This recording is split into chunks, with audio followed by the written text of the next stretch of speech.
Vamos lá. Continuando a falar sobre Davi, Saul, as diferenças entre você ter um reinado bem alicerçado na rocha e você não ter. Só que para chegar em Saul, eu preciso fazer uma introdução que demora pra caramba. E falar basicamente de 15 capítulos de 1 Samuel. Então, vamos lá. Aí o que acontece? Samuel já está em cena, né? E filho lá de Ana, que ao contrário da Penina Megera, estava com o coração contrito e tal. Aí teve filho, ficou feliz e tal, beleza. E aí tava uma tretona entre Israel e os filisteus. E assim, guerra, ataques, aquela coisa toda, aí a Arca da Aliança e tal. Aí teve até uma questão meio trágica, né? Que tinha lá um homem de Benjamim, chegou no mesmo dia a Siló e tal. Aí ele estava sentado numa cadeira já cegão, 98 anos, zoado.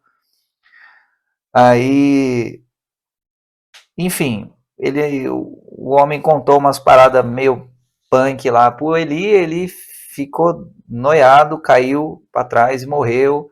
Enfim, só umas coisas estranhas aí. Tá bom. Aí vai ter hemorroida, cara, por causa da Arca da Aliança. Pô, é foda. Ah, caramba, é complicado. Vai ter a Arca da Aliança foi para Ecrom e 1 Samuel capítulo 5. Ah, versículo 8. Por isso enviaram mensageiros e congregaram a si todos os príncipes dos filisteus e disseram: que faremos nós da arca do Deus de Israel? Ou seja, eles tinham roubado a arca de Deus e aí ficaram lá e não sabiam o que fazer com ela. Tá bom. Aí eles falaram, decidiram, né? Vai ser levada até Gate. Tá bom, aí eles levaram tal. Só que assim que eles levaram, a mão do Senhor veio contra aquela cidade. Isso que acontece quando você põe a mão no que não é teu. Muito pior quando você coloca a mão no que é de Deus e não é para você. Aí, olha só o que está escrito, versículo 9. E sucedeu que assim que a levaram, a mão do Senhor veio contra aquela cidade com muito grande vexame, pois feriu aos homens daquela cidade, desde o pequeno até o grande, e tinham hemorroidas nas partes íntimas. Então enviaram a arca de Deus a Ecrom. E aí os caras de Ecrom ficaram bolados, porque pensaram que era uma sentença de morte. Aí todos os príncipes dos filisteus começaram né, se reunir e falaram assim: olha, devolve a arca de Deus de Israel para Israel, porque aqui está osso, para que o Deus de Israel não mate nem a nós nem ao nosso povo. Então, embora filisteus, eles não eram idiotas. Então eles sabiam que a arca de Deus tinha poder, porque havia mortal vexame em toda a cidade e a mão de Deus muito se agravara ali. E os homens que não morriam, versículo 12, versão Almeida Corrigida Fiel. Os homens que não morriam eram tão atacados com hemorroidas que o clamor da cidade subia até o céu. Ok. Beleza, aí ficou nessa treta aí e tal, de Arca da Aliança e tal, enfim. E foi uma baita de uma treta, cara, embaçado esse negócio aí. Aí tá, aí mais tretas e tudo mais, aí Samuel capítulo 8. E naquela época não tinha rei em Israel, tinha juiz, que era tipo o cargo mais top que tinha lá. Aí beleza, né? Então Samuel, envelhecido, constituiu a seus filhos por juízes sobre Israel. E o nome do seu filho primogênito era Joel, o nome do segundo Abia, e foram juízes em Berseba. O que acontece? Os filhos de Samuel não andaram pelos caminhos dele. Antes se inclinaram à avareza e aceitaram o suborno e perverteram o direito. Então todos os anciãos de Israel se congregaram e vieram a Samuel, a Ramá, e disseram-lhe: Eis que já estás velho, e teus filhos não andam pelos teus caminhos. Constitui-nos, pois, agora um rei sobre nós, para que ele nos julgue como tem todas as nações. Então o que acontece?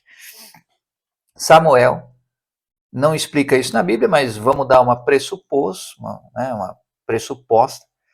Não criou bem os filhos dele, não gerou bem os filhos dele, e eles não treinou bem os filhos deles, e eles foram lá para um caminho tosco, da avareza e de aceitar suborno e tudo mais, e perverteram o direito. Então o juiz, um cargo que lidava com a questão da legislação nas tribos de Israel. Beleza. Aí os anciãos de Israel, os caras que tinham autoridade, moral, se congregaram e vieram a Samuel e falaram assim. Então a brilhante ideia deles foi a seguinte: constitui um rei, para que ele nos julgue como tem todas as nações. Então eles pensaram, olha, todas as nações têm um rei, a gente não. Os juízes, filhos de Samuel, não está funcionando, então coloca aí um rei. Porém, versículo 6, esta palavra pareceu mal aos olhos de Samuel quando disseram, dá-nos um rei para que nos julgue. Samuel pensou assim, mas será que é de bom tom um rei julgar, um ser humano julgar, ou o Senhor julgar? Beleza. Vai acompanhando aqui, porque o bagulho vai ficar da hora. E Samuel orou ao Senhor. E disse o Senhor a Samuel: Ouve a voz do povo em tudo quanto te dizem, pois não te tem rejeitado a ti, antes a mim me ter rejeitado para eu não reinar sobre eles. Aí começa. Se você entender um pouquinho o coração de Deus e o contexto do que ele está falando e de onde está o que Deus está falando, aí você vai entender por que Deus falou isso. Deus estava puto e magoado com o povo de Israel. Por quê? Versículo 7. Disse o Senhor a Samuel. Beleza. Versículo 8. Conforme todas as obras que fizeram desde o dia em que os tirei do Egito até o dia de hoje, a mim me deixaram. E a outros deuses serviram. Assim também fazem a ti. Ou seja, desde que eu tirei eles do Egito, cara. Cadê essa gratidão da parte deles? Não tem, só ingratidão. Então, Deus estava frustrado com o povo de Israel. Aí, versículo 9. Agora, pois, ouve a sua voz, porém, protesta-lhes solenemente e declara-lhes qual será o costume do rei que houver de reinar sobre eles. Então, esse é o grande problema. Então, o que acontece? Se você for fazer as coisas com as ideias da tua cabeça, vai dar merda. Entendeu? Vai dar ruim. E o povo de Israel, não, porque a gente é esperto demais, a gente sabe coisa demais, a gente precisa de um rei. E eles estavam convictos na mentalidade deles que um rei ia resolver os problemas deles. Tá vendo só? Até as portas abrem, todo mundo veio escutar o negócio. Então, o povo de Israel estava no alto da soberba deles. Esse é o problema quando você começa a pensar com a tua cabeça ao invés de pensar com a cabeça de Deus. E Deus sabia disso. Deus sabia que ia dar ruim de não ter um juiz e, ao invés disso, um rei. Só que Deus já estava de saco cheio com o povo de Israel. Por quê? Eles insistentemente se afastavam de Deus. Aí, Deus assim falou, olha, protesta-lhe solenemente. Tipo assim, ó. Fala assim, ó, eu acho que não é uma boa escolha, por causa disso, disso e disso. E isso é o quê? Declara-lhes qual será o costume do rei que houver de reinar sobre eles. E falou Samuel todas as palavras do Senhor ao povo que lhe pediam um rei. E disse, então presta atenção, vocês querem um rei? Beleza. Olha só, versículo 11, este será o costume do rei que houver de reinar sobre vós. Ele tomará os vossos filhos e os empregará nos seus carros e como seus cavaleiros para que corram adiante dos seus carros. E os porá por chefe de 1000 e de 50, para que lavrem a sua lavoura e façam a sua cega, e fabriquem as suas armas de guerra e os petrechos dos seus carros. E tomará as vossas filhas para perfumistas, cozinheiras e padeiras, e tomará o melhor das vossas terras e das vossas vinhas e dos vossos olivais, e os dará aos seus servos. E as vossas sementes e as vossas vinhas dizimará para dar aos seus oficiais e aos seus servos. Ou seja, ele vai catar tudo que vocês têm e vai dar para a turma dele, do rei. O rei vai ter uma equipe e o rei vai catar tudo isso que vocês têm, vai tirar, vocês, povo no caso, e vai dar para a galerinha do rei. Essa é a consequência de vocês terem um rei. E não só as filhas, não só os filhos, e também as sementes e as suas terras e as suas vinhas, tudo aquilo que sua terra produzir. E as vossas sementes, as vossas vinhas, e os vossos servos, as vossas servas, e os vossos melhores moços, e os vossos jumentos, tomará e os empregará no trabalho dele. Dizimará o vosso rebanho, e vós lhe servireis de servos. Então, naquele dia, clamareis por causa do vosso rei. Então, olha só o que Deus está falando. Vai acontecer um monte de merda, porque vocês quiseram um rei. O rei vai usar da condição de ser humano dele para catar tudo que vocês têm, praticamente. Imposto pra caramba e tal. E aí vocês vão clamar por causa do vosso rei, que vocês escolheram. Mas o Senhor não vos ouvirá naquele dia. Por quê? Porque vocês que escolheram. Só que por que Deus não vai escutar o clamor? Do nada, assim, tipo, povo certinho andando em retidão e tal. Aí clama e não ouve, não é por causa disso. É porque Deus estava triste com o povo de Israel por conta de tanta desonra que Israel fez para com Deus. Então, desonrou tantas vezes, e aí não, quer fazer do próprio jeito depois de tanta desonra, então vai lá, se ferra um pouquinho para você ver como é que funciona. Era basicamente o que Deus estava falando. E Samuel repetiu tudo isso que Deus falou para ele, para o povo de Israel. Beleza. Aí, o povo, versículo 19, não quis ouvir a voz de Samuel. E disseram, não, mas haverá sobre nós um rei. Parece que nem a gente que está falando, parece que é um robô, um algoritmo. Você fala, você vai se ferrar assim de verde, amarelo, azul, vermelho e todas as outras cores e tudo mais. Ah, mas pelo menos a gente vai ter um rei. E nós seremos também como todas as outras nações. Então, o que eles estavam sentindo? Inveja das outras nações. E o nosso reino julgará e sairá diante de nós e fará as nossas guerras. Ou seja, eles não queriam assumir os próprios problemas. Não, o problema está com o rei. Então, isso é uma distorção absurda de imaturidade, necessidade de aprovação, um monte de trem estranho. Por quê? Eles não queriam resolver os próprios problemas e queriam terceirizar para o rei. Então, contanto que o rei lutasse as guerras deles, eles não se importavam em serem explorados. Aí, beleza, é um padrão de frequência. Aí, ouvindo, pois, Samuel todas as palavras do povo, as repetiu aos ouvidos do Senhor. Então o Senhor disse a Samuel, dá ouvidos à sua voz e constituí-lhes rei. Então Samuel disse aos homens de Israel, volte cada um à sua cidade. Beleza, capítulo 9. Aí, tá bom, vai falar linhagem e tal. Aí tinha lá o Saul. Moço e tão belo, que entre os filhos de Israel não havia outro mais belo que ele. Ah, então tá bom. Desde os ombros para cima, sobressaía todo o povo. O que quer dizer? Saul, além de belo, conforme a Bíblia estava falando, era alto também. Dos ombros para cima, sobressaía a todo o povo. Então, além de ser bonito, não havia outro homem mais belo do que ele, era também mais alto. Ele se sobressair. O que é sobressair? É você se sobressair, é você se aumentar, digamos assim, ou se destacar. Beleza. Aí, tal, Saul vai lá na quest para arrumar as jumentas do pai, beleza. E aí, nessa quest, Saul estava lá na missão, né? qual é a missão? A gente precisa pegar as jumentas de volta. E fiquei sabendo, Saul dizendo lá para um servo que estava com ele, fiquei sabendo que tem um homem de Deus aí que está na região e tudo mais. Versículo 6, ele lhe disse, eis que há nessa cidade um homem de Deus, e homem honrado é, tudo quanto diz, sucede assim infalivelmente.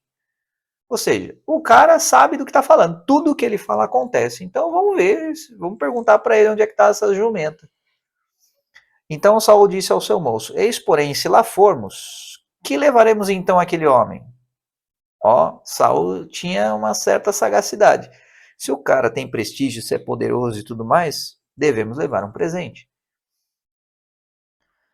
Aí, tudo bem, eles pegaram lá e levaram uma graninha pro homem de Deus, Samuel, como uma oferta. Aí tá bom, beleza, ok, aí vai progredindo e tal. E aí, versículo 17, e quando Samuel viu a Saul, o Senhor lhe respondeu, eis aqui o homem de quem eu te falei, este dominará sobre o meu povo. E Saul se chegou a Samuel no meio da porta e disse, mostra-me, peço-te, onde está a casa do vidente. Então Saul, né, não sabia que Samuel era o cara, e aí vidente era uma forma deles chamarem os profetas. Aí Samuel respondeu, eu sou vidente, soube diante de mim ao alto e comei hoje comigo e tal. Então vamos jantar aí e depois a gente resolve o teu problema. Ah, então tá bom. Aí Samuel deu a palavra sobre as jumentas e tudo mais. O servo de Saul vai na frente. E aí Samuel ainda fala assim: tu espera agora e te farei ouvir a palavra de Deus. Capítulo 10. Já estamos em 10 capítulos, velho. Eu dei uma resumida monstra aqui. Então tomou Samuel um vaso de azeite e lhe derramou sobre a cabeça e beijou-o e disse: porventura não te ungiu o Senhor por capitão sobre a sua herança?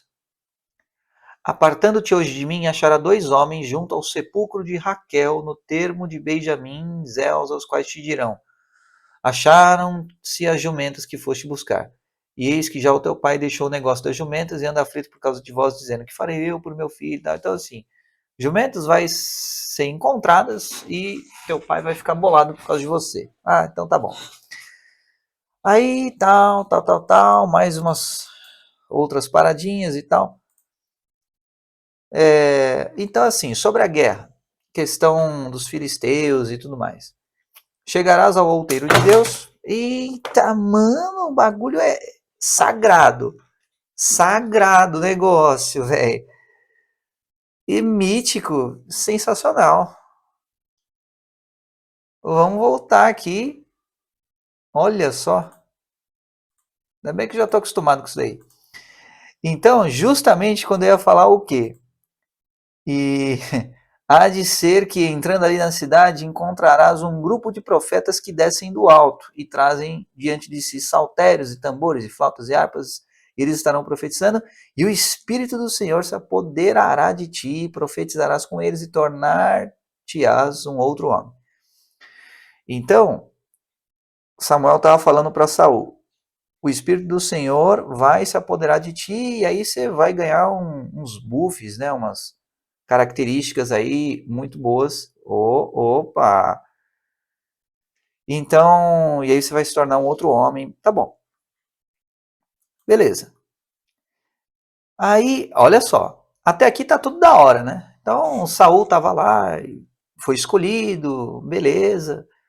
Saul aparentemente sagaz. Até aqui não descreve muito sobre Saul. E há de ser que quando estes sinais te vierem, faze o que achar a tua mão, porque Deus é contigo. Aí Samuel já falou assim, não, beleza.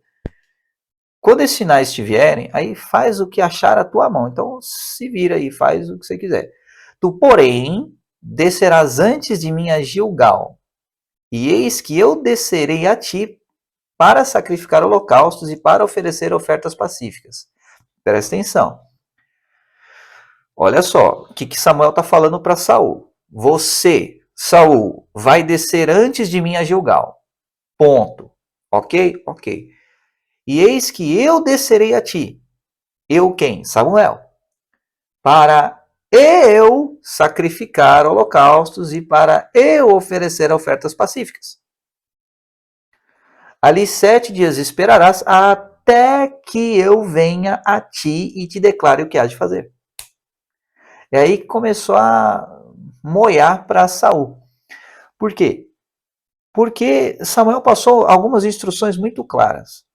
Você vai ficar lá esperando até que eu chegue até você e eu faça os rolês de sacrifício e etc. Beleza? Aí Saul falou, beleza. Sucedeu, pois, que, virando ele as costas para partir de Samuel, Deus lhe mudou o coração em outro. E todos aqueles sinais aconteceram naquele mesmo dia. Então, olha só. Deus mudou o coração de Saul. E todos aqueles sinais aconteceram naquele mesmo dia. Tá bom. Então Samuel falou assim, olha, depois que aqueles sinais lá atrás, dos profetas e tal, dos saltérios, tambores, depois daqueles sinais acontecerem, o Espírito do Senhor se apoderará de ti.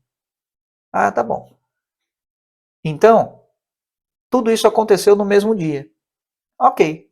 E chegando eles ao outeiro, eis que um grupo de profetas lhes saiu ao encontro, e o Espírito de Deus se apoderou dele e profetizou no meio deles. Beleza? Então está acontecendo tudo conforme Samuel falou. E aconteceu que, como todos os que antes o conheciam, viram que ele profetizava com os profetas. Então disse o povo, cada um ao seu companheiro: O que aconteceu ao filho de Quis? Está também Saul entre os profetas? Então o homem dali respondeu e disse: Pois quem é o pai deles? Pelo que se tornou em provérbio: Está Saul também entre os profetas? Interrogação. E acabando de profetizar, foi ao alto. E disse-lhe o tio de Saul a ele, ao seu moço, onde fostes? E disse ele, a buscar as jumentas, e vendo que não apareciam, fomos a Samuel. Então, aí o reencontro de Saul com o tio dele e tal. E aí o tio dele, o que o Samuel falou? Aí Saul, contando para o tio, declarou-nos, na verdade, que as jumentas foram encontradas, porém o negócio do reino, de que Samuel falara, não lhe declarou. Então, o que Saul revelou? Aí começa a ficar estranho. Por quê? Saul falou o seguinte, as jumentas, elas vão ser encontradas ou já foram encontradas e tal. Mas não falou aparentemente o que deveria ser o mais legal.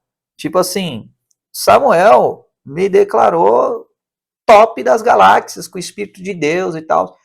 Não falou. Por quê? Talvez por medo, talvez por vergonha e tal, não se sabe, não está escrito. Mas que Saul não falou, não falou. Então havia alguma incerteza no coração de Saul em relação a responsabilidade de guiar o povo de Israel e também em relação ao Espírito de Deus. Esse conflito interno no coração de Saul é representado, lá na frente você vai entender, mas é representado por um espírito de avareza da parte de Saul em relação a Deus. Então aquela coisa assim,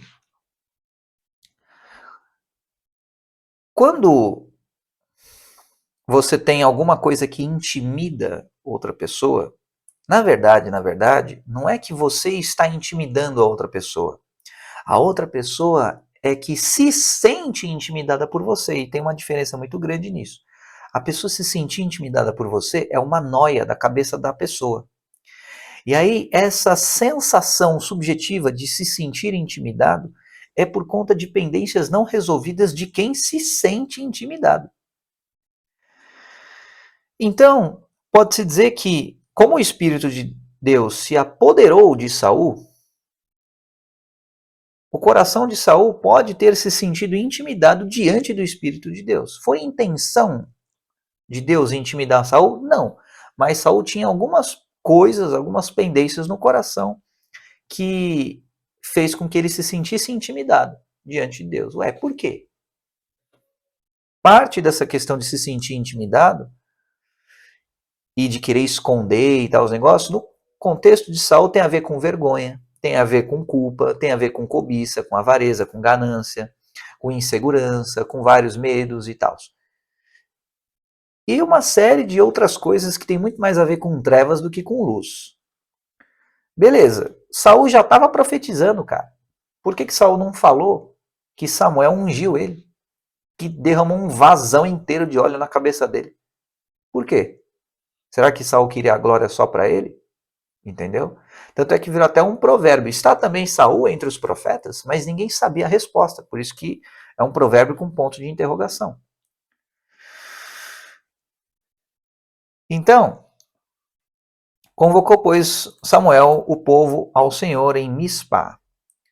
E disse aos filhos de Israel, assim disse o Senhor de Israel, eu fiz subir a Israel do Egito e livrei-vos da mão dos egípcios, da mão de todos os reinos que vos oprimiram. Então Deus está lembrando, olha, lembra quando vocês estavam, né, ferrados, quando vocês estavam lá na escravidão e tal, lembra que eu livrei vocês? Né? Tipo assim, Deus nem perguntou, Deus só lembrou, só constatou, ó, eu fiz subir Israel do Egito e livrei-vos da mão dos egípcios e da mão de todos os reinos que vos oprimiam. Mas vós tendes rejeitado hoje a vosso Deus. Então, olha só. Por que o povo queria um rei? Para que o rei julgasse sobre o povo. Mas Deus já não estava fazendo isso, entendeu? Esse é o problema. Quando o povo escolheu o rei, ao invés de continuar no Senhor, o que Deus entendeu? Ah, vocês preferem então um ser humano, vocês preferem um ídolo, vocês preferem um rei. Ah, beleza então. Vós tendes rejeitado hoje a vosso Deus, que vos livrou de todos os males e trabalhos, e lhe tendes falado, põe um rei sobre nós. Agora, pois, ponde-vos perante o Senhor, pelas vossas tribos e segundo os vossos milhares. Tendo, pois, Samuel feito chegar todas as tribos de Israel, tornou-se a tribo de Benjamim. Presta atenção, cara. E fazendo chegar a tribo de Benjamim pelas suas famílias, tornou-se a família de Matri, e dela se tornou Saul, filho de Quis. E o buscaram, porém, ele não estava lá. Então tornaram a perguntar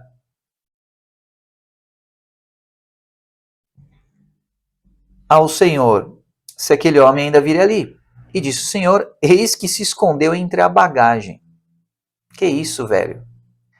Eis que se escondeu entre a bagagem. Saul estava escondidinho na bagagem. E correram e o tornaram dali. E pôs-se no meio do povo, e era mais alto que todo o povo, desde o ombro para cima. Lembra? Então tá bom. Mas aí o que acontece? Depois Samuel vai falar para Saul, embora Saul fosse mais alto que o povo, Saul era menor aos próprios olhos. Saul tinha medo, inseguranças e tal.